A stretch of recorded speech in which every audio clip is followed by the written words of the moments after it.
Bonjour les graphes, bienvenue à cette nouvelle vidéo. On va faire ensemble un point sur les marchés puisqu'évidemment ça bouge énormément. Alors, c'est toujours la même chose. Vous allez me dire, on va surtout, tiens, on va regarder le Nasdaq, ce qui est en train de se passer sur le Nasdaq. Donc, en gros, porte de saloon, tout le monde hausse débile, c'est n'importe quoi, c'est normal que ce type de marché-là soit très émotionnel. Ce qu'il faut se dire, il y a plusieurs choses, hein. Évidemment, tous les experts et journalistes, etc., nous ont expliqué que quand le Nasdaq était sur les plus bas, c'est « Oh mon Dieu, la stat d'inflation est sortie au-delà du consensus ». Donc la Fed va resserrer. En plus, le consommateur, il a trouvé le moyen que, avec une petite baisse de l'essence, ça lui a fait plaisir, donc il est content. C'est Biden, évidemment, qui est content pour les midterms. Mais tout ça, évidemment, va dans le sens que la Banque centrale, la Fed, n'a pas de raison de changer et va continuer de faire son plan. Alors, évidemment, la question maîtresse, c'est pas qu'elle fasse son plan, je dirais, parce qu'au bout d'un moment, je veux dire, l'inflation, elle est en train de se tasser. Ça peut prendre plus ou moins longtemps maintenant pour que ça revire et de combien ça revire.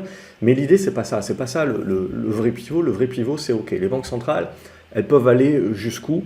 Potentiellement, elles ne peuvent pas aller beaucoup plus loin que ce qu'elles ont déjà prévu, c'est-à-dire 4,5%, 5%, peut-être grand max pour la Fed, mais au bout d'un moment, vous cassez un truc en mode banque d'Angleterre et vous êtes obligé à un moment donné de venir intervenir, soit de faire du contrôle de la courbe des taux et notamment des taux longs, soit de refaire un petit peu de quantitative easing pour éviter les liquidités sur les obligations et que vous ayez un certain nombre de collatérales avec des fonds de pension qui font faillite et qui emportent d'autres fonds de pension, etc. Donc évidemment, ça, on veut éviter.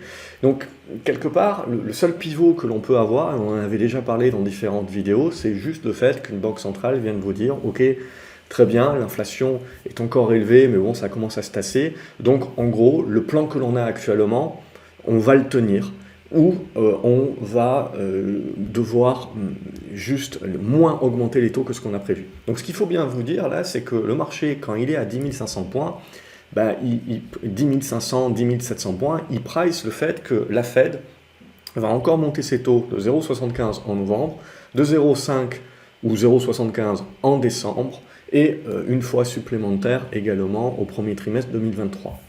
C'est déjà dans les cours. Donc moi, mon but, c'est d'essayer d'anticiper, et le marché également, il anticipe. Donc l'idée, c'est de se dire, ok, l'inflation, globalement, tout le monde en parle, mais c'est pas réellement ça maintenant qui est important, parce qu'on part du principe que pour moi, c'est dans les prix. Ok, c'est dans les prix.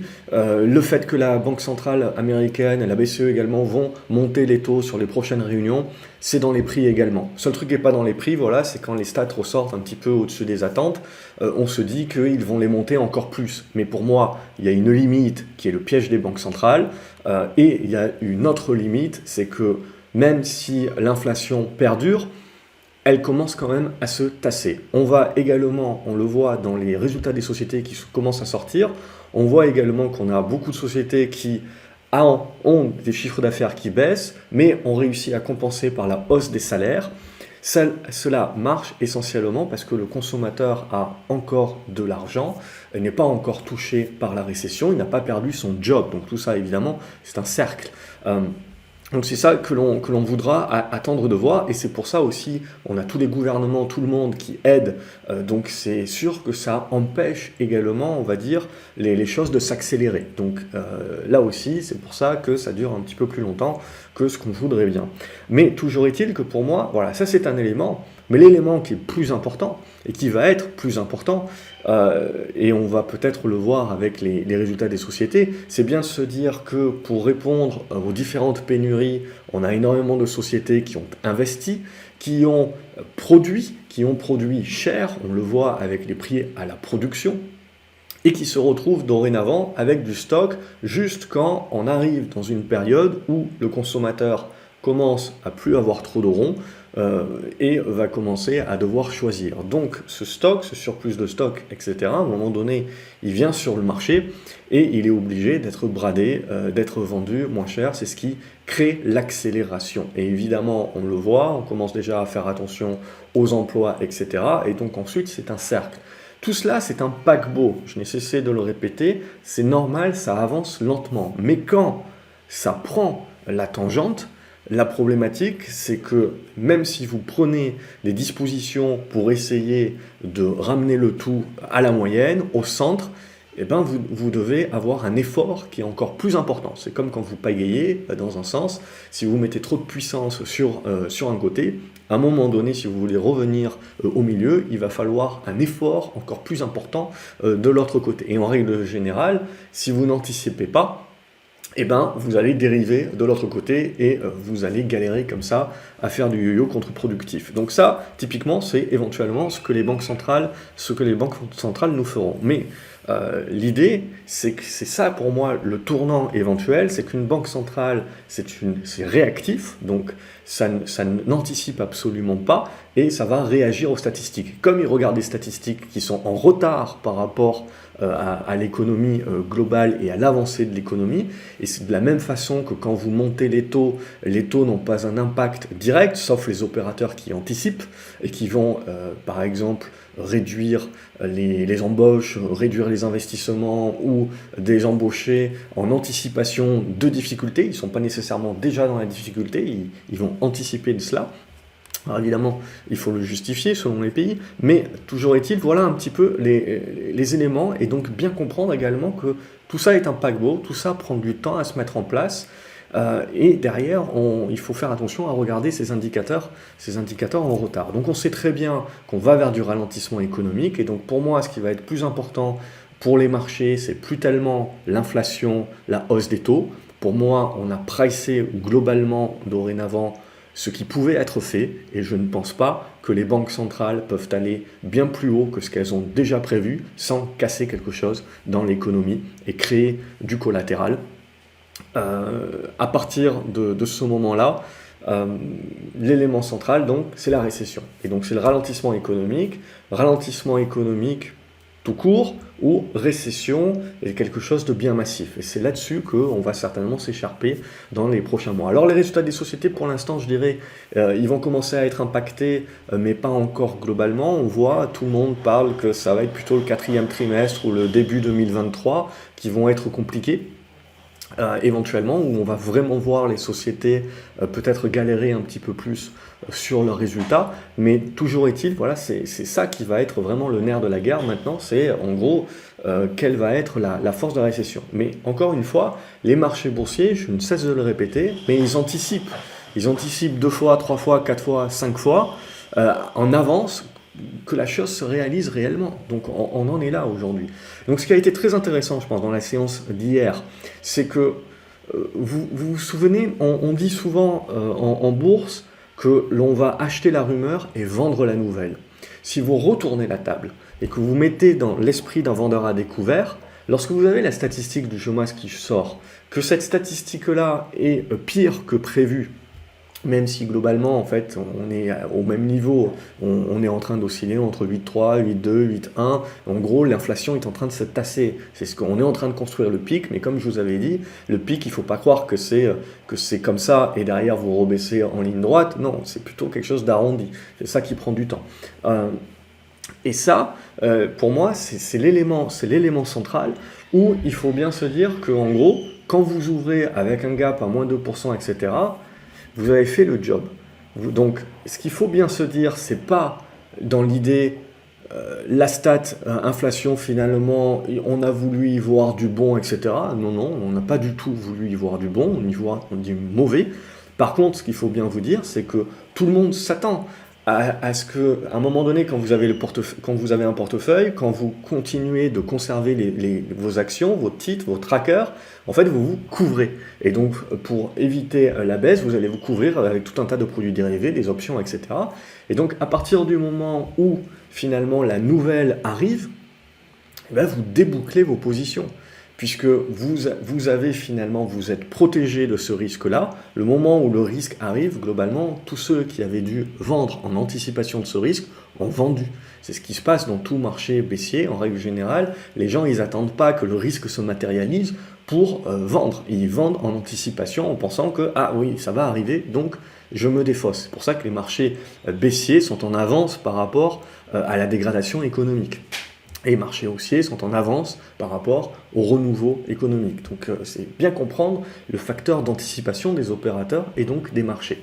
Donc là, l'idée, comment il faut le comprendre hier, pour moi, c'est essentiellement un élément technique. On est revenu chercher la zone des 10 500 points sur le Nasdaq, qui est une zone de soutien. C'est une zone de soutien, on ne sait pas si c'est le point bas ou si c'est qu'un point bas intermédiaire, ça on pourra le savoir qu'après coup. Mais ce qui est important de comprendre, c'est donc, on est venu chercher cette zone-là, et globalement, on se retrouve à ce niveau-là, où c'est limite de la capitulation, mais on a tout un tas de produits dérivés qui se rachètent. Et comme en se rachetant, on fait remonter le marché, et bien tous ceux qui étaient en mode vente à découvert, etc., et qui voient leurs profits s'amenuiser, commencent eux aussi à avoir un petit peu peur, ou à vouloir sécuriser des gains, ou à vouloir enlever ces couvertures-là, puisque vous n'avez plus besoin de vous protéger de la stat, puisqu'elle vient de sortir. Et à ce moment-là, en fait, c'est ça qui va démultiplier l'essor haussier. Maintenant, est-ce que ça veut dire que l'inflation est un maître derrière nous, que ce n'est plus un problème pour le marché? Moi, je peux penser que éventuellement on a pricé cet élément-là. Ça ne veut pas dire qu'on ne baissera pas pour une autre raison, soit, comme je l'ai dit, un signe noir, soit le fait qu'on va commencer à avoir peur sur les résultats des sociétés. C'est peut-être un petit peu trop tôt sur ça, hein, comme j'ai dit, l'économie bouge quand même moins vite que ce que l'on croit. Et ce qui va m'intéresser donc à ce moment-là, c'est maintenant, ce qui se passe maintenant. C'est-à-dire que là, tout le monde sur le chandelier aujourd'hui va dire « Bon ben voilà, la hausse d'hier c'était n'importe quoi, le marché corrige, rien n'a changé, etc. » Non, rien n'a changé. Avant de pouvoir parler d'un retournement de la tendance, il y a du boulot. Il y aura énormément de boulot et il faudra au minimum commencer par refermer ce gap ici sur les 11 004. Tant que vous n'avez pas ça, ce que l'on a eu hier, c'est quand même une réaction intéressante qui permet de soutenir le support et surtout qui, pour moi, va nous permettre de construire la congestion. Cette congestion, si elle arrive à tenir, en fait, c'est ça, sur sa cassure à la hausse, qui va matérialiser un rebond prolongé que l'on pourrait faire. Mais le marché ne se retourne pas en un jour. De la même manière, quand vous avez des tendances autant baissières que ça, il ne faut pas croire que le marché se retourne en un jour. Vous avez besoin de construire. Donc ces rebonds-là sont des rebonds qui sont des rebonds techniques. Essentiellement, n'oubliez jamais qu'il y a toujours énormément de liquidités sur les marchés et il y a surtout énormément d'argent sur des produits dérivés qui démultiplient donc la volatilité à laquelle il faut s'attendre. Donc là, ce que je veux voir ces prochains jours, c'est en fait la tenue. Alors, on va voir, idéalement, ce qui serait bien, c'est tenir cette zone des 10 007 pour arrondir. Au pire des cas, tenir la zone des 10 006 et en fait, réussir à tenir cette zone-là, patienter et avoir la congestion qui se met en place ici sous l'oblique. Mais il n'y a pas de rebond prolongé à attendre où il faut rester en mode prendre ce qu'il y a à prendre, tant que vous ne cassez pas au minimum cette oblique ici qui nous permettra d'aller viser éventuellement la zone de gap. N'omettez pas également que la baisse s'est faite de manière très rapide.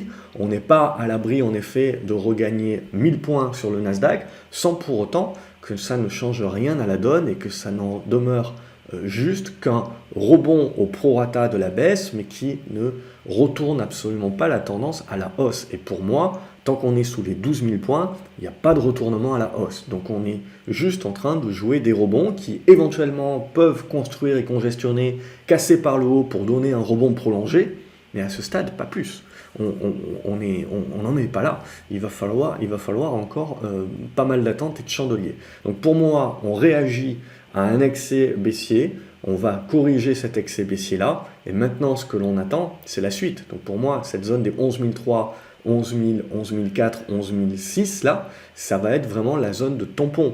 Et tant que je n'ai pas une construction, que je ne viens pas tenir un support, taper les résistances et zigzaguer au milieu et avoir ma congestion qui se met en place, j'ai rien qui me donne des plans pour éventuellement acheter des positions et les tenir un peu plus que une ou deux journées actuellement, on est sur ça. Donc avant de faire du swing trade ou de jouer des choses prolongées, voilà, il va falloir patienter. Regardez, je veux dire cet été, avant qu'on ait le boost, c'était les mêmes discussions qu'on avait eues, il a fallu quasiment un mois et demi pour construire. cette figure-là avant de la casser par le haut et donc de pouvoir dire oui, on va jouer le rebond prolongé. Mais sinon, si vous regardez les fois précédentes, à chaque fois, vous avez pas mal de zigzags pendant un mois. Vous voyez le zigzag que vous prenez ici. Puis vous avez une tentative. Là, ça s'est soldé par un échec. À nouveau du zigzag. On a une nouvelle tentative. Paf, on tient. Et là, donc, on peut jouer le rebond prolongé. C'est exactement la même chose qui peut se passer ici. Ça zigzag, etc. On ne retourne pas un marché, on ne retourne pas le sentiment de marché en un jour. Sauf cas extrême d'une news, etc. Tout le monde est beau, tout le monde il est gentil, mais on n'y croit pas. Et ensuite, qu'on construit, on casse une première fois, on échoue, on arrive à tenir le support. On arrive à tenir le support, tiens, on a la construction, on a une congestion qui peut commencer à me dire je vais commencer à prendre des positions peut-être pour les tenir quelques semaines. Mais pour l'instant, on n'en est absolument pas là. Donc on a une première étape, une toute première étape éventuellement, on voit avec cette volatilité-là qui démontre qu'on a des acheteurs sur ce niveau-là, ou on a des vendeurs à découvert qui se couvrent, c'est-à-dire qui soit ont vendu une partie de leur position de vente à découvert, ils ont sécurisé une partie des profits, soit ils ont acheté les actions en face parce que leur position de vente à découvert devient assez énorme et que pour éviter de se prendre une porte de saloon justement ou un revirement, ils essayent de compenser. De la même façon qu'un acheteur, pour conserver, pour éviter de se prendre du moins 20 ou du moins 30% dans la figure, il conserve par exemple ses actions Apple, mais il va acheter des options put par exemple sur le marché à ce stade-là. Donc il arrive à compenser d'un côté ou de l'autre. Mais à un moment donné, ces produits dérivés-là, il faut aussi les déboucler. Et comme on est sur des niveaux assez importants, ces débouclages font énormément de volatilité. Ce que je trouve le plus intéressant dans ce marché aussi, c'est que contrairement à d'habitude, globalement, je trouve que les opérateurs sont beaucoup mieux renseignés, ou en tout cas ont une vision beaucoup plus précise qu'auparavant. C'est-à-dire qu'il n'y a pas beaucoup d'espoir dans ce marché-là. On trouve globalement, quand on lit un petit peu à droite à gauche, on voit que ça broie du noir, etc., mais pas nécessairement par défaut.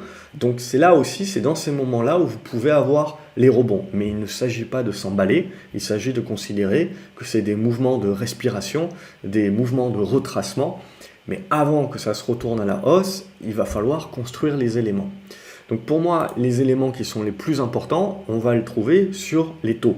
Alors les taux, c'est une tendance baissière, mais concrètement, ce que je veux voir, c'est un point bas et une construction et une cassure de construction à la hausse sur les taux. Donc ici, c'est les obligations. Donc plus elles baissent, plus les taux montent et inversement. Donc ce que je veux voir, c'est le prix des obligations monter et revenir au-dessus de cette zone des 96-97, naviguer dans cette zone-là. Et là, ça sera une indication. Souvent, le marché obligataire a un niveau d'avance sur le marché action. Et là, ça sera vraiment mon niveau intéressant que je trouverai pour tenir des positions peut-être sur quelques semaines et jouer. Mais voilà, il y a encore énormément de boulot. Donc oui, on peut faire du rebond au prorata. Ça peut faire des belles hausses, plus 4, plus 5, plus 6%, etc.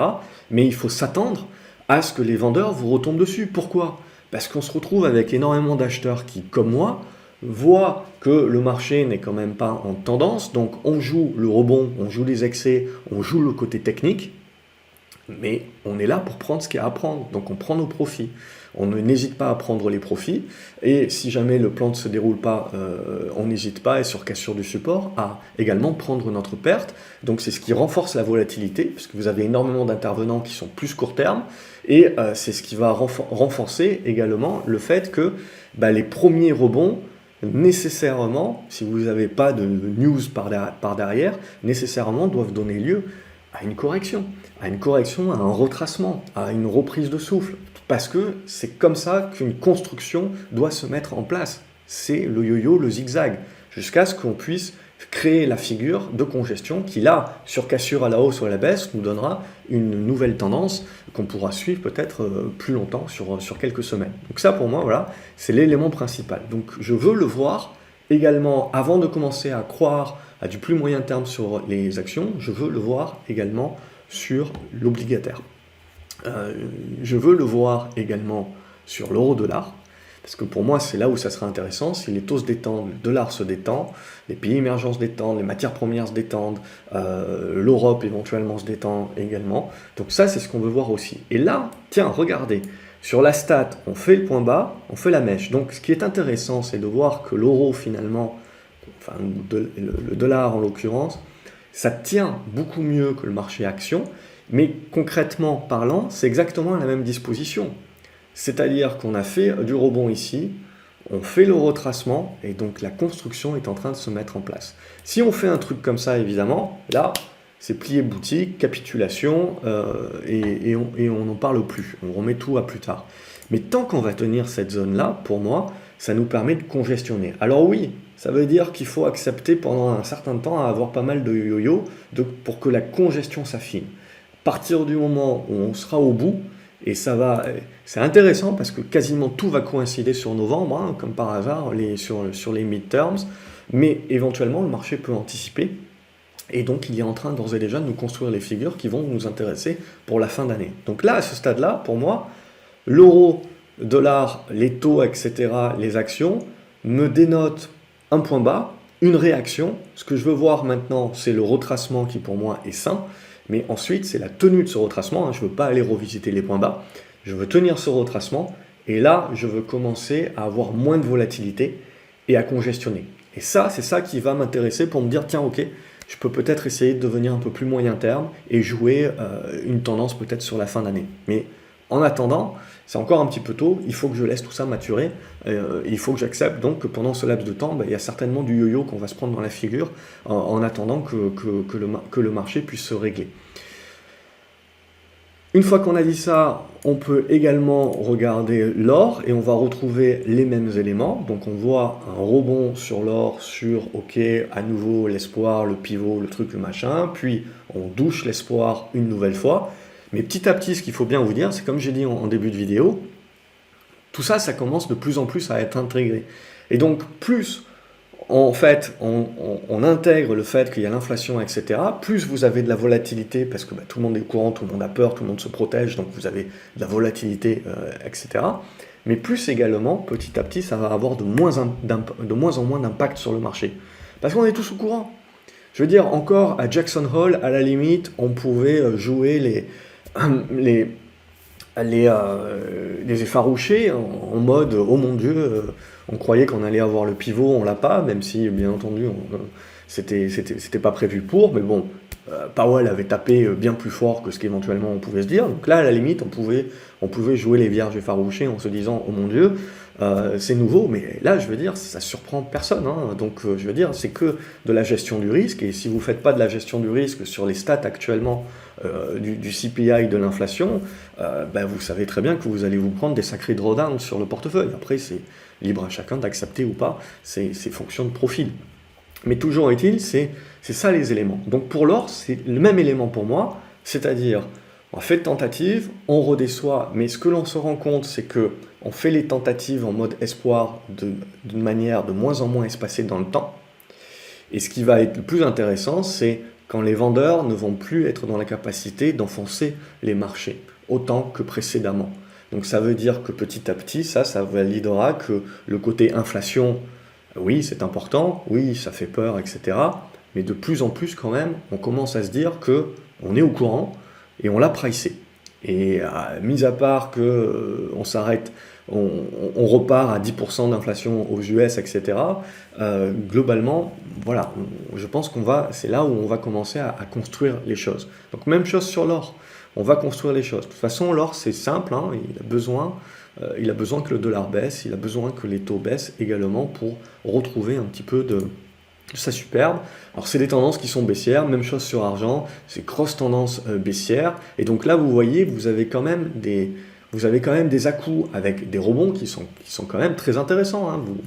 Vous avez facilement 10-15% de rebonds, pareil sur action, mais vous êtes toujours dans les tendances baissières, donc c'est à vous de bien comprendre, de vous dire soit je conserve mes positions parce que j'ai une vue moyen terme ou long terme, mais à ce moment-là, je dois accepter que les beaux rebonds qui se mettent en place ont une grosse possibilité de se faire déchirer tant qu'ils n'ont pas construit une figure, et donc que je n'ai pas déjà vécu le yo-yo, ou alors je prends ce qu'il y a à prendre, je prends mes petits profits, etc. et je reviens plus tard. Et je fais ça jusqu'à ce que le marché commence à me dessiner un truc qui me permet de me dire, là, je vais tenir ma position.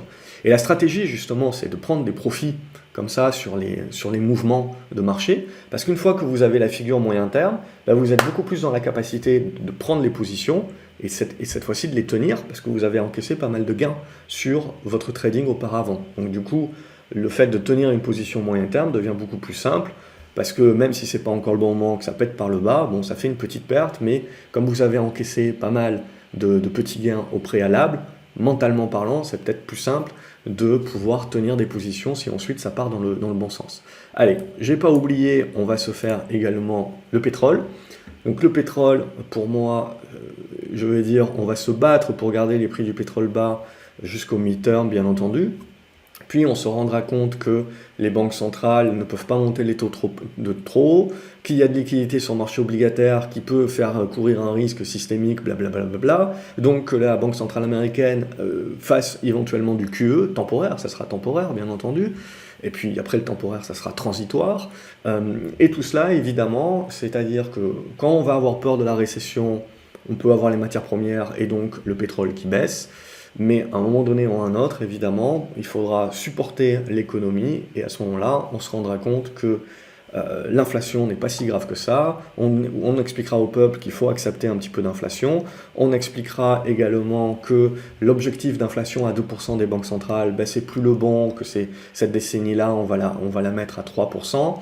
Voilà, on va changer un petit peu les règles parce que le monde qu'on a vécu ces 30 dernières années, éventuellement, est en train de connaître un pivot. Et comme dans chaque pivot, surtout en économie, il ne faut pas penser que ça se règle en mode comme si votre paquebot était un zodiaque et vous virez de bord comme ça. Non, c'est très très très lent. Donc c'est là aussi évidemment où toutes les hausses de taux que font la Fed actuellement et la BCE, va continuer de faire la BCE, il faut bien se rendre compte qu'elles vont commencer réellement à nous impacter là petit à petit et surtout donc dans 6 mois. Donc ça veut dire que si on continue de monter les taux maintenant et que dans 6 mois on se rend compte, ah ouais ça y est, les taux là ils commencent vraiment à taper, ça veut dire qu'à ce moment-là où on voudra justement freiner, ça sera trop tard parce qu'on aura continué de les remonter jusqu'à ce qu'on se rende compte que là maintenant c'est peut-être un petit peu trop fort. Donc c'est là aussi où la mission des banques centrales et potentiellement c'est là où ça sera très intéressant de voir si ça change les mentalités. Ce sera intéressant de voir est-ce qu'elles vont être proactives et donc anticiper cela et un petit peu revenir comme on a vu quelques déclarations de la BCE, de quelques membres de la BCE nous expliquer qu'ils n'iront peut-être pas au bout de la hausse des taux qu'ils ont prévus parce que justement ils veulent donner du temps à l'économie de sortir des stats pour voir s'ils sont sur le bon trend et surtout en Europe on peut casser les pattes arrière de l'économie bien plus facilement qu'aux US mais voilà ça aussi c'est post-midterm, on n'est pas à l'abri de commencer à avoir des discours un petit peu plus lissés comme ça des membres de la Fed et c'est ça pour moi le pivot c'est pas la baisse des taux etc. Non ça je veux dire c'est beaucoup trop lointain, le pivot que vous devez voir et le pivot que le marché verra c'est ça, c'est le changement de discours, c'est en premier lieu cet élément là. Donc on va finir par le CAC 40 et le CAC 40 on se retrouve dans les mêmes dispositions. Moi ce qui m'importe quelque part c'est avec tout le yo-yo qu'on a, c'est on arrive quand même à délimiter des zones qui nous disent ok biseau descendant. Mais biseau descendant, je veux dire tant que vous ne calcez pas à la hausse, il n'y a pas de retournement.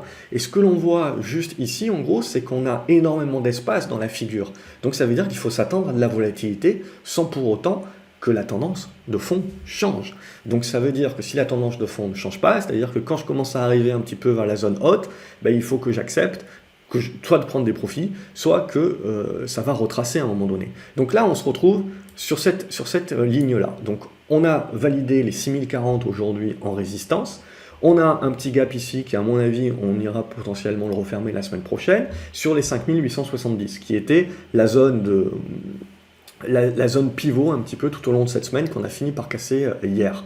Ce qui m'intéresse également, voilà, c'est que petit à petit, donc, on peut commencer à construire la figure. Donc vous le voyez, cette figure, on peut continuer à faire le yo-yo encore pas mal de temps avant de créer la congestion, d'arriver un petit peu plus en bout et de se dire ça casse par le bas et donc je vais chercher 5006 et potentiellement 5005, 5004 et parce qu'il y a des nouveaux éléments, et cette fois-ci on aura peur de la récession et puis de l'inflation, etc. Soit j'arrive à tenir la zone, là, tac, je continue à travailler, et j'arrive à un moment donné ou à un autre à sortir par le haut, et à aller chercher cette zone de gap, et potentiellement un petit peu plus haut. Donc là, ça sera du rebond prolongé qu'il faudra jouer, mais en aucun cas on parlera de retournement haussier de la tendance tant que vous ne dépassez pas les 6003. Ok, donc c'est là où c'est important de bien comprendre les différentes étapes et que ce n'est pas encore le moment d'être positif. C'est le moment de tenter du rebond, sur qui plus est, si on arrive à tenir cette zone des 5850, 5870, ça sera une construction qui commencera à devenir intéressante pour éventuellement, sur cassure à la hausse, commencer à lancer des positions un peu plus moyen terme. Et pour l'instant, c'est prématuré. On vient juste hier d'aller chercher le point bas qui nous permet de tracer un petit peu. Aujourd'hui, on va chercher le point haut. Donc voilà, on va certainement naviguer dans la médiane et la décision sera pour plus tard. Donc voilà un petit peu comment je vois les choses, comment je remets un petit peu l'église au centre du village dans mes points d'analyse pour justement éviter, quand on est en bas, de se morfondre, et quand on est en haut, de s'emballer trop vite. Hein. Donc c'est ça vraiment qui est important dans le marché actuel, et de bien comprendre que le marché ne se retourne pas comme une crêpe. De la même manière que quand vous avez des grosses tendances haussières, vous voyez que en fait, vous avez besoin de quasiment 4-5 mois avant de construire une figure de retournement et de la casser par le bas. Okay. Et après, vous avez des velléités haussières qui petit à petit sont fatiguées. Et donc petit à petit les vendeurs prennent définitivement la main, et même chose, les vendeurs se fatiguent, donc vous avez des reprises de souffle avec des rebonds sur les marchés, jusqu'au jour où on arrive à casser un point pivot, et là c'est les acheteurs qui reprennent la main. Donc là, aujourd'hui, pour moi, les vendeurs ont toujours la main, et la tendance de fond, les vendeurs ont toujours la main, mais on est peut-être en train de construire une nouvelle figure. On la casse par le haut, on pourra jouer le rebond prolongé, et peut-être espérer à nouveau. Est-ce qu'on cassera par le haut? Est-ce qu'on fera un retracement ou pas? Mais ça, c'est une sous-vague où on peut justement rejouer l'espoir en mode changement de discours de la Fed, etc. Et puis, au premier trimestre 2023, se reprendre une tarte parce que, oh mon Dieu, les taux commencent à attaquer, il y a un risque systémique, les banques centrales réagissent, mais c'est peut-être un petit peu trop tard, donc on va jouer à se faire peur avant que ça aille mieux, et les entreprises commencent à dilapider leur stock à perte, et donc du coup, les prix baissent, etc. Donc c'est là aussi où ce que je vous ai toujours dit, c'est faire attention à ce qu'on veut, hein, parce que le jour où l'inflation baisse vraiment de manière forte, il ne faudra pas taper les mains en se disant « ouais, ça y est, l'inflation baisse, etc. » Plus l'inflation baissera vite, plus ça veut dire que les sociétés vont être en souffrance. Et donc je vois pas mal de graphiques sortir là pour nous expliquer que les sociétés sont pas chères, il y a telle société, tel secteur, etc. C'est pas cher, historiquement parlant, on est revenu sur des niveaux de points bas Covid, de points bas 2008, etc. Ok, très bien, mais c'est calculé par rapport aux résultats actuels ou prévus sur l'année actuelle. Ce qu'il faut, c'est essayer de se pousser, et si vous avez les résultats qui se dégradent nettement, eh ben, ces PER-là, globalement, au niveau de prix actuel, sont plus élevés que ce que le graphique vous démontre, puisqu'on est en train d'évaluer aujourd'hui des PER qui sont bas par rapport à des résultats que l'on considère encore haut si on est pessimiste sur l'avenir et qu'on pense à un hard landing, à une récession beaucoup plus poussée que le soft. Donc, et si ces résultats-là sont revus par le consensus petit à petit, votre PER qui vous paraît pas cher à 10 ou 11, éventuellement donc, à court équivalent, il est à 15. Donc les sociétés doivent encore baisser de 20, 30, 40, 50% éventuellement pour revenir à votre PER qui, historiquement parlant, à 10 ou 11 est considéré comme pas cher. Donc ça, c'est vraiment très important à comprendre, de bien savoir quand vous avez les graphiques qui sont affichés, là, qu'est-ce qu'on est en train vraiment de vous montrer. Donc là, la difficulté actuellement, c'est bien quels seront les résultats des entreprises à partir de l'année prochaine. C'est ça vraiment qui va nous importer avant de regarder les PER et de se dire c'est pas cher. C'est pas cher si les entreprises sont capables de délivrer ce qu'on a prévu qu'elles délivrent, mais on peut toujours se tromper. C'est ça qui est vraiment important.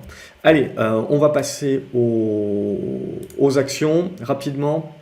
Alors, je vais passer rapidement sur quelques éléments, je n'ai pas fait une grosse sélection, mais il y a des éléments spéculatifs, donc éventuellement AB Science. Alors ça c'est spéculatif, c'est juste que voilà, vous avez des supports éventuels, et ça peut toujours faire des petites poussées sur news, etc.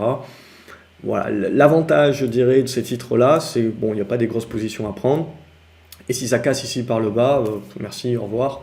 C'est juste pour tenter. Ce que je trouve intéressant, c'est que voilà, il y a pas mal de petites capes qui sont pas mal. AgriPower, il y a eu des volumes aujourd'hui. Alors je sais pas, je vais pas regarder le détail, mais éventuellement ça peut donner quelque chose. C'est un titre qui est pas super liquide, donc justement le fait qu'il y ait 20 000 titres échangés, ça peut être pas mal. Au niveau d'Air France, on a fait un très bon rebond, hein. Vous voyez, on est venu toucher ici le support, grosse réaction. Donc ça, bon, alors faites attention, il y a quand même pas mal de résultats qui vont tomber. Donc là aussi, l'idée, ça serait de revenir peut-être tester la médiane ici sur les 1,34 et après, voilà, on continue globalement un petit peu la construction. Au niveau de Air Liquide, même chose, alors j'ai fait pas mal de gribouillis pour expliquer certaines choses, donc on va effacer. Donc là, c'est la même idée, on travaille la zone de support, hein, paf. Et du coup, on est en train de travailler cette zone. Donc après, ça peut permettre de faire du zigzag, hein, on fait comme ça, on va chercher comme ça, et en fait, c'est ça votre construction. Ok, donc après on verra, hein, il faut laisser encore pas mal de chandeliers, mais c'est pour ça que ça sert à rien de se précipiter. Hein, c'est pas parce que vous voyez un rebond de 3 ou 4% un jour sur le CAC 40 qu'il faut se précipiter. On reste dans un marché baissier, il y a fort à parier que vous aurez du retracement et de la construction derrière.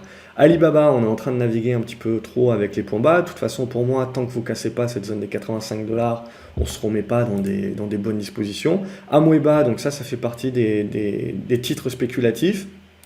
Et pour moi, on est plutôt pas mal. Il y a des bonnes poussées, il y a des bons volumes. Donc je sais qu'il y a une attente également au niveau des US. Bon, vous connaissez mieux le dossier que moi. Mais l'idée est là. Donc on voit le marché qui joue à plein là-dessus. Alors évidemment, c'est binaire, hein. Si jamais ça passe pas, que c'est pas validé, etc., on se prend une trempe. Donc la taille de position est importante pour lisser l'affaire.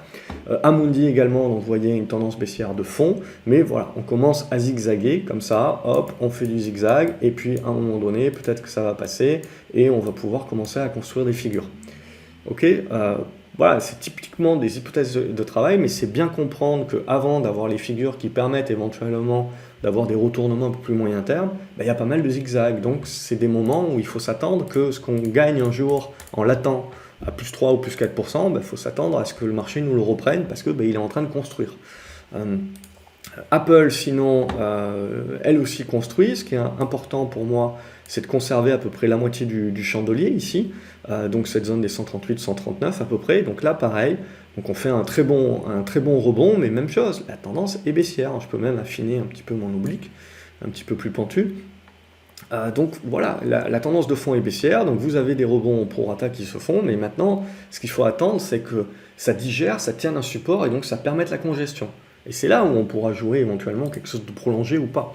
Alors ce qui est pas mal, c'est que les cycliques sont plutôt pas mal. Alors il y a encore évidemment du boulot, hein, avant de parler de retournement, c'est bien trop tôt également. C'est en mode rebond à ce stade, donc on voit, on bloque pour l'instant là sur cette double zone aux alentours des 22,50, 22,70. Et donc c'est ça, c'est la construction qui nous intéresse ici. Donc on peut commencer à tracer des choses. Donc c'est ça, le yo-yo qui peut se mettre en place. Ça casse par le haut, tiens, on peut aller tenter de viser 24, 25.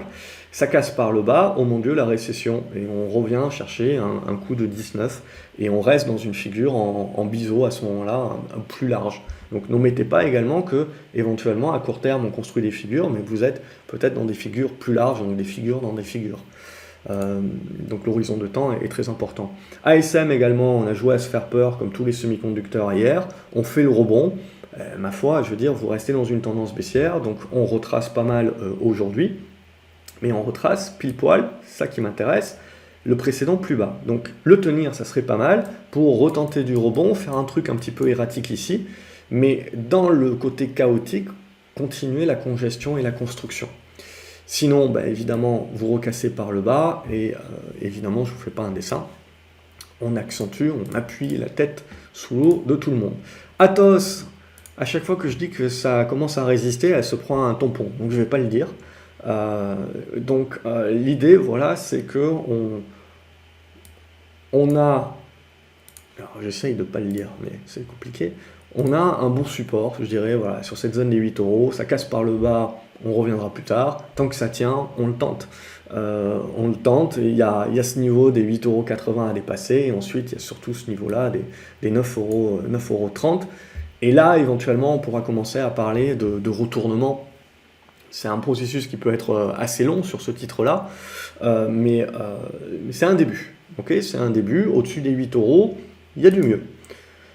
Believe, donc on a pas mal de petits dossiers aussi que je trouve intéressants, alors, pour des raisons fondamentales ou pour des raisons techniques. Là aussi, il faut attendre avant de parler nécessairement de retournement et de croire que ça va se retourner en deux coups de cuillère à peau. Mais l'idée, voilà, c'est globalement qu'on a du mieux. Donc on n'est pas à l'abri de revenir tester, mais tant qu'on va tenir les anciennes résistances qui deviennent support, eh ben on a la construction. Donc là aussi, ça peut faire pas mal de yo-yo, etc. Mais c'est des débuts de construction de fin d'hémorragie. Donc ça, pour moi, c'est intéressant. Il ne faut pas sous-estimer que ça peut prendre du temps à construire avant de retourner les tendances par le haut. Regardez CGG également, la figure est énorme. Donc on est en train de gesticuler entre, mais CGG, globalement, on ne peut pas parler d'un renouveau haussier tant qu'au minimum, on ne repasse pas au-dessus des 87-88 centimes. Et a fortiori, ensuite, au-dessus des 1 pour arrondir. Mais sinon, tant qu'on est là-dedans, on continue de construire dans cette zone. Il faudra vraiment donner un coup ici, un coup de rein pour pouvoir passer ces zones-là. Sinon, on peut continuer de gesticuler dans cette zone pendant un certain temps. On regarde quelques minières également dans Core Mining. Typiquement, c'est ce que je veux expliquer. Donc, regardez, là, vous avez un fort mouvement. Pouf, il bloque, on va retracer quasiment 50% à peu près. Hein. Et du coup, évidemment, beaucoup de personnes pourraient dire, voilà, c'est n'importe quoi, c'est encore pas le bon moment. Non, mais attendez, on construit. Donc attendons un petit peu de construire les choses, essayons de voir si les supports tiennent. Si les supports tiennent, éventuellement, on est en train de construire quelque chose, parce que derrière, ça peut commencer à faire ça, et ça peut commencer à construire. Et ça, c'est la figure que je veux voir pour commencer à prendre une position plus moyen terme. Eramé est allé chercher les 61 €. Bon, en gros, la zone de support peut être là. Tout rebond est un rebond au prorata. Il faut prendre ce qu'il y a à prendre parce que ça reste une tendance baissière. Donc l'idée, c'est pas de dire j'achète 61 € parce que c'est le point bas. On n'en sait rien. C'est un niveau qui peut être intéressant pour se dire ok, je peux jouer un rebond et aller chercher 3-4%, comme ça a été le cas. Mais sinon, pour un moyen termiste, on laisse faire pour l'instant. Harmony Gold, même chose que pour Core Mining, on a eu un gros rebond au prorata de la baisse aussi qu'on s'était pris. On a le retracement également, alors tiendra pas, c'est là où ça va être intéressant, si on arrive à tenir cette zone où on peut approfondir également, mais dans les deux cas, l'idée ça sera la construction qu'on est capable de mettre ici. Hein, je ne veux pas avoir un truc comme ça, c'est moche évidemment, je relance la baisse et donc j'ai juste fait un rebond dans une tendance baissière. Ce que je veux voir c'est que ça tienne, donc je sais pas, je travaille un petit peu cette zone et hop je suis capable de faire quelque chose comme ça. Là ça m'intéresse. Là ça m'intéresse pour le côté moindre risque et vous verrez les indicateurs que j'ai en bas, les indicateurs maison qui commenceront à clignoter de différentes couleurs. Mais donc là ce que je vous propose c'est des hypothèses de travail, c'est comme ça qu'on essaye de visualiser nos plans. Au niveau de Hello Group, un titre chinois sur de la tech, et ma foi, il tient plutôt pas mal. Donc des titres qui tiennent plutôt pas mal en ce moment, c'est plutôt intéressant. Donc c'est ce que je continue de regarder. Évidemment, on n'est pas à l'abri d'avoir un truc comme ça, hein. C'est toujours pareil quand je dis que ça tient pas mal. Mais je regarde. Il faudra breaker, évidemment. Mais ça a le mérite. Ça a le mérite d'exister. Ça a le mérite, vous le voyez, d'être une construction. Vous voyez, c'est une construction à la 6 mois. Hein. Donc et à l'intérieur de cette construction, il y a eu pas mal de trading, d'ailleurs j'en ai fait pas mal sur ce titre.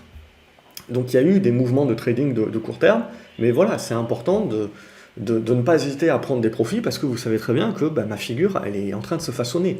Donc j'ai plus de probabilité que la valeur retombe dans ses travers et puis continue de zigzaguer, plutôt qu'elle me fasse une ligne droite. Ça peut arriver bien entendu, mais statistiquement c'est quand même plus rare. Hermès, alors là aussi j'ai expliqué des choses. Donc on a la construction, on a fait la belle mèche ici. Donc c'est en gros, on est en train de construire là aussi la petite figure de congestion. Donc c'est là où ça se passe. Et le luxe, vous savez, hein, aussi bien que moi, c'est très important pour le CAC 40. Donc si on arrive à faire des trucs comme ça, c'est plutôt positif. Mais comme on l'a vu, les résultats sont bons sur LVMH, mais voilà, ça n'a pas non plus vraiment déplacé les foules, donc on se dit peut-être que le marché commence à avoir pricé le meilleur des mondes. Donc voilà, la problématique pour le CAC 40, c'est le jour où on fait plutôt des trucs comme ça. Ok, n'oublions pas qu'en juin-juillet, on était quand même sur les 1000. On est aujourd'hui 30% plus haut, avec un CAC 40 qui est sur les plus bas. Donc si le luxe se met à ramer, ça va être compliqué. Imeris a continué son petit bonhomme de chemin, elle est allée au-delà de ce que je pensais, j'avais dit 35 €, elle est allée chercher jusqu'au 36. Bon, il va falloir lui donner le temps, elle va avoir besoin de souffler également. Et vous voyez, même chose, hein, il y a un bon rebond ici, le pullback ici, la construction là qui a été bien rétrécie, elle n'a pas duré très longtemps, celle-là, et le mouvement qui est très fort. Donc, très intéressant, il faut la garder dans son escarcelle, parce que si jamais elle revient ici, il y aura toujours des rebonds à jouer, des choses comme ça. C'est mieux de jouer des rebonds sur des titres qui sont préalablement haussiers que sur des valeurs baissières. Lexibook est un exemple. Alors on peut dire les fondamentaux, tout ce qu'on veut. Ça reste une tendance baissière, donc on peut jouer du rebond, mais vous avez plus de probabilité que ce rebond fasse pchit globalement. Donc là, l'idée, elle est ici, c'est de jouer le rebond et de jouer une espèce de truc comme ça. Et après de voir comment ça construit dans cette zone, mais un premier mouvement de rebond et après certainement de la construction. Évidemment, si ça casse le biseau par le bas, capitulation, il ne faut pas rester devant. LVMH, même idée hein, que pour Hermès, donc on a eu les résultats qui ont été bons, mais on le voit, qui nous font buter sur la résistance. Donc on reste pour moi dans la définition de ce biseau ici, dont l'issue est cruciale pour le CAC 40. On arrive à casser par le haut, on se joue une nouvelle vague de hausse sur le luxe, donc ça aidera le CAC 40 à aller chercher, comme on a dit, le rebond prolongé, voire plus si affinité. Le retournement haussier, j'y crois pas encore, au mieux rebond prolongé pour moi. A contrario, je veux dire, si on revient commencer à travailler le bas de la figure, le risque c'est toujours qu'on casse par le bas et donc vous lancez la capitulation sur le luxe. Et c'est des grosses pondérations, donc le CAC 40 aura un petit peu plus de mal. Honnêtement, si on commence à capituler sur le luxe, ça veut dire qu'on capitule sur les généraux, ça veut dire que les mecs commencent à sortir des trackers. Or, ce qui tient les marchés jusqu'à maintenant, on le voit, c'est que la majorité des mecs, ils sortent plutôt des fonds actifs ou de leurs actions en direct, mais ils continuent de rentrer en mode DCA sur les trackers. Et les trackers, ils sont bêtes et méchants, ils vont acheter ce qui est les plus grosses pondérations, et c'est ce qui permet aux indices de se maintenir un petit peu la tête au-dessus de l'eau. Mais le jour où c'est plus vrai, c'est moyen. Pour l'instant, c'est pas le cas. Donc, Marathon, on peut commencer à peaufiner un petit peu la figure, là aussi, vous le voyez, donc on a besoin d'un certain nombre d'éléments. Et c'est ça, globalement, qui va m'intéresser, alors que mon fils commence à balancer des billes, etc. Je sais pas, il n'est pas d'accord. Mais voilà, l'idée, c'est qu'on va se retrouver avec ce type de figure-là. Donc vous voyez, on a un gros mouvement cet été, et puis après, finalement, là, c'est des valeurs un petit peu idéales à trader. Alors, il faut être sur l'écran, bien entendu, mais ça, c'est idéal à trader. Mais globalement, si vous êtes moyen termiste, il ne se passe rien. Alors, il y a un delta de prix qui est assez important, bien entendu, mais ça, c'est important. Et tant que vous n'allez pas soit casser par le bas, et là, c'est game over globalement, on parle en mode capitulation, soit cassé par le haut, et là, on recommence à jouer une sous-vague, et de la spéculation, de retournement, qui plus est sur des petites capes spéculatives US, ça voudrait dire beaucoup de choses, ça voudrait dire que M. Powell a peut-être adouci le discours, et a murmuré à l'oreille des marchés, mais voilà, tant que ce n'est pas le cas, voilà, vous avez des rebonds, des retracements, des rebonds, des retracements, mais voilà, c'est de la construction.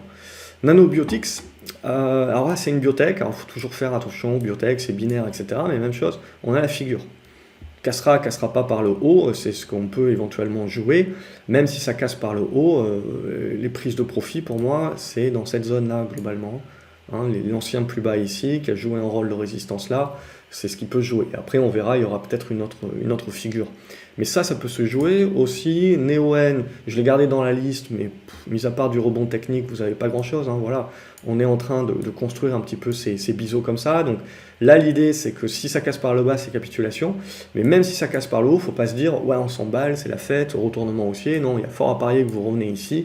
Mais derrière, vous avez besoin de faire la construction de figure ici. il faudra la casser par le haut avant de parler de retournement. Et ça peut toujours repartir par le bas. Vous jouez juste une sous-vague globalement. Donc voilà, c'est pas parce qu'on va commencer à casser des trucs à la hausse qu'il va falloir s'emballer et se dire le marché baissier est terminé. Il faudra savoir raison garder. Novacite, ça se regarde aussi. Alors c'est des petits dossiers, il faut faire attention là-dessus, bien entendu. Hein.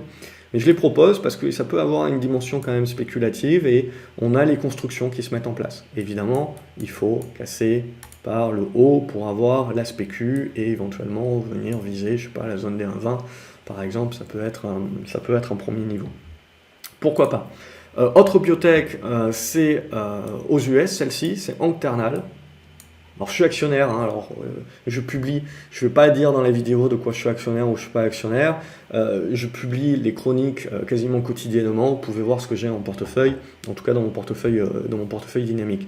Donc là je regarde aussi, ça se regarde, c'est spéculatif, c'est binaire, ça reste une biotech, mais vous avez une congestion qui se met en place ici. Si on arrive à la casser par le haut, bon, bah, après ça dépend, il y a des gourmands, il y a des moins gourmands, mais on peut aller chercher la zone des 1,30, 1,40. Et après, c'est aux États-Unis, donc tout est plus grand. Et sur fond de news, on ne sait jamais, vous pouvez toujours avoir une spécu. PayPal, ça galère un petit peu. C'est la construction, on va changer un petit peu notre équipe. Et on va tracer un petit peu comme ça. Alors là, alors ça peut faire une espèce d'entonnoir comme ça. Ce que j'ai plus envie de voir, c'est un petit truc comme ça peut-être, où en gros on peut faire un rebond comme ça et après on tente. Bon, là la problématique sur PayPal, c'est ça, c'est le gap. Tant que vous êtes en dessous du gap, on a quand même cassé un petit peu la dynamique. Donc là, c'est que du rebond technique tant que vous êtes sous le gap. Avant de parler de retournement, pareil, il va falloir passer un petit peu de temps. Renault, ça reste positif au-dessus des 29 €. Vous avez compris l'idée, je passe un petit peu plus vite. Rheinmetall, c'est ce que je trouve intéressant, c'est qu'il n'y a pas de tension. Donc pas de tension tant que vous ne recassez pas ici les 157. Vous recassez les 157, vous cassez les 165. On se remet à avoir de la tension sur la guerre. Et voilà, Ruby, bon j'avais mis l'oblique comme ça, mais hop, le marché le voit un petit peu là-dessus. Voilà, ne soyez pas trop strict avec vos obliques, les supports, les résistances. L'idée, c'est d'avoir l'idée. C'est d'avoir l'idée en gros et surtout pour vos plans. Donc pour moi, je sais que Ruby, par exemple, ce qui va surtout m'intéresser, c'est le jour où on revient au-dessus des 22,70 par exemple. Et là, je me dirais, tiens, on va construire quelque chose qui a un peu plus une gueule de retournement. Sanofi, on a du rebond, donc ça va un petit peu mieux, mais c'est du rebond technique à ce stade-là, donc on a la congestion qui peut se mettre en place. Ce qu'il faudrait voir, c'est un truc comme ça pour essayer d'espérer un rebond un petit peu plus fort. Sartorius, même chose que la plupart des valeurs de croissance.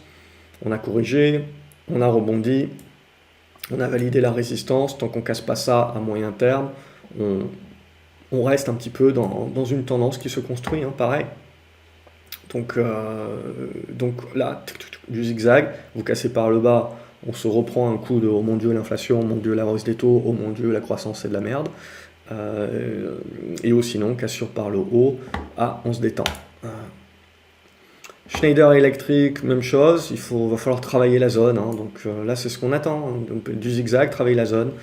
Et on attend de voir. Société Générale, bon, elle est pas mal remontée, mais elle est revenue voilà, sur zone de résistance. Voilà, pour moi, c'est un petit peu le no man's land, les valeurs bancaires, si vous voulez. Il n'y a pas trop grand-chose à moyen terme, il n'y a pas grand-chose à en attendre, parce qu'on est dans des figures assez larges, donc il peut y avoir pas mal de yo-yo pour du trading, mais tant que vous ne sortez pas par le haut ou par le bas, c'est moyen. Donc évidemment, si vous sortez par le haut, ça voudrait dire que le marché a plus peur de la récession ou d'un zombie dans le placard, que de l'inflation dorénavant. Donc ça peut servir d'indicateur également. Regardez un petit peu ce qui se passe sur les banques. Stellantis, pour du rebond également, donc qui peut se mettre en place, mais même chose, hein. Il n'y a pas de retournement sur la valeur, je dirais, tant que vous ne dépassez pas à nouveau les 13, 15, etc. Et ça a beau être pas cher, vous avez besoin d'une cassure des 13-10 pour éventuellement avoir du mieux à moyen terme. Thales, même chose que pour RHM, hein, Rheinmetall, on corrige pour l'instant la tendance de fond reste haussière, mais ça reste correctif, donc je dirais il n'y a n'y a pas à se repositionner pour une relance de la hausse tant que vous ne repassez pas les 117. Ça se cherche. Total Energy, c'est ce qui permet au CAC 40 de bien se maintenir, mais on va arriver sur la résistance. Passera, passera pas, ça sera la question. Trigano. Trigano, ça tient bien. Donc ce que j'aime bien voir en règle générale, c'est voilà, des bonnes remontées. Et là, vous voyez, la console, le retracement, on arrive à tenir les zones de soutien. Et donc du coup, ça nous permet de construire. Ça nous permet de construire la figure intermédiaire. Donc on casse ici par le bas, on ira refermer le gap et on gesticulera certainement dans une figure un petit peu plus large, où il nous faudra un petit peu plus de chandelier pour la valider. Sinon, si on arrive à casser ici par le haut, on devrait pouvoir aller chercher cette zone de gap ici, là, aux alentours des 100 euros. Voilà, ça ne veut pas dire que Trigano va remonter en ligne droite, bien entendu. C'est des choses qui ont besoin de construction, mais au minimum, si vous jouez des rebonds sur certaines choses, ça, c'est un peu plus de probabilité, au moins de tenir. À la limite, si ça ne tient pas, votre plan est clair, vous savez où mettez le stop, etc. Et vous savez que vous risquez, vous avez un ratio gain-risque qui est assez intéressant. Contrairement à Ubisoft, par exemple, où là, c'est un couteau qui tombe, on ne sait pas si on s'est planté, hein, le chandelier d'hier est pas mal pour dire, tiens, on s'est peut-être planté, au moins de manière intermédiaire, mais maintenant, il faut prouver qu'on s'est planté. On n'est pas à l'abri de revenir chercher ça et de commencer à tergiverser dans cette zone-là, ou d'aller chercher le rebond un petit peu plus fort et ensuite de tergiverser. Pour moi, voilà, c'est ça qu'on joue. Là, on n'a aucune certitude, il n'y a pas beaucoup d'indicateurs. Ça, je vais enlever mon alerte là-dessus pour cette semaine. Et voilà, c'est ça qui va m'intéresser. Donc ça, ce chandelier, c'est plutôt pas mal, mais maintenant, il faut prouver tenir, et il faudra prouver, un petit peu plus que du rebond, revenir au-dessus de ces 27,80 € à peu près. Et on voit, on a délimité, je dirais, le gros de la zone qu'il faudra dépasser avant de commencer à se dire, oui, je joue un rebond prolongé. Pour l'instant, c'est que du rebond technique, et ça impose de suivre un petit peu. Vallourec, c'est un petit peu no man's land aussi, je patiente, hein. Il faut tenir ça, ça sera important. Si vous ne tenez pas ça, ça veut dire que le marché commence à valoriser un petit peu la récession. Verallia, hop, alors je trace un petit peu à l'arrache, mais on arrive sur la fin de la journée. Donc la congestion ici, dans le triangle symétrique, cassera pas, c'est ce qu'il faut regarder, c'est ce qu'il faut jouer. Visiomed, pour l'instant, ça continue de bien tenir, hein. Donc je vais mettre la médiane ici, tac. Donc ici, le niveau à tenir des 43, je dirais, et voilà, pour l'instant, on bloque sur les résistances, on valide des supports, donc petit à petit, en fait, on peut virer les hypothèses de travail que l'on avait un petit peu, et petit à petit, commencer à construire la figure qui va nous intéresser pour la suite. Sinon, c'est neutre à ce stade-là. Vivorion également, donc vous avez la poussée, vous avez la conso. Donc tant qu'on va rester au-dessus des 8 €, je serais tenté de dire qu'on a une congestion qui se met en place et sur laquelle on peut éventuellement jouer le break si on a la relance qui se met en place. Ça reste une biotech de son état, donc c'est toujours binaire. Et Worldline également, c'est positif. On est venu chercher une zone support, on fait une belle mèche basse. Donc tant que vous êtes au-dessus de ce niveau-là, on joue. On joue la capacité de Worldline de petit à petit mettre en place son retournement. Il ne faut pas s'attendre à des 100 et des 1000, mais petit à petit, ça met en place le retournement et vous avez votre niveau d'invalidation. Donc voilà, même dans des marchés baissiers, globalement, ça vous sécurise l'affaire et ça vous permet d'être serein sur un certain nombre de titres où vous avez une meilleure résilience, vous avez des acheteurs, vous avez des supports et donc vous avez des plans un petit peu plus concrets que essayer de jouer aux devinettes de est-ce que c'est le point bas, est-ce que c'est pas le point bas.